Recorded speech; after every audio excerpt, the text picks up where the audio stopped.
New video here for 8 News Now has obtained in connection to a teenager who says she had been held captive in a North Las Vegas home. Our 8 News Now investigators first reported that the teen claimed she was trapped in the home in unlivable conditions and how Child Protective Services may have had the chance to rescue the girl sooner. Thank you so much for joining us at 4. I'm Kirsten Joyce. And I'm Christian Cáceres. Well, we spoke to a neighbor who witnessed this moment, and after asking questions, we now have a response from the county.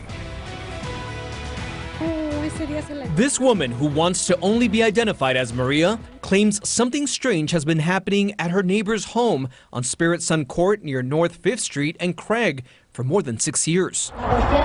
The biggest concern, she says, happened last week when the teenager next door escaped the home from the second-story window. The girl got out and jumped over our backyard seeking water. When we saw her, she said she had climbed down using sheets, but she was heading back up. This neighbor tells us the teenager was drinking water from her hose before she crawled over the concrete wall. When the neighbor asked if she needed help, she pointed to her ladder in the yard, which would help her climb back up to the bedroom window.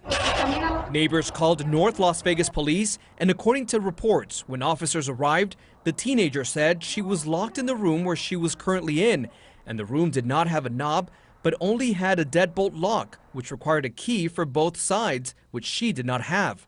The girl told police she had escaped to get some water from her neighbor's spigot. She said she only received food when her mother returns home from work. Police say 3 adults are being accused of locking the teen in a bedroom for more than a year with little food and just a bucket to relieve herself. Addy Gonzales, who police identified as a teenager's mother, Maria Pasarin, who police identified as a teenager's grandmother, and Daniel Omezcua, each face charges of child abuse and false imprisonment. Police said a 13-year-old sibling also lived in the home but was unharmed. Overall, it's very heartbreaking because I told her to call the police and she refused, saying no one would believe her. Our 8 News Now investigators discovered the Department of Child Protective Services received 8 previous reports of allegations of abuse and neglect, citing a lack of cooperation or evidence. That day, officers took the teenager from the home, and I remember her telling them she was very thirsty as she was being placed inside the patrol unit.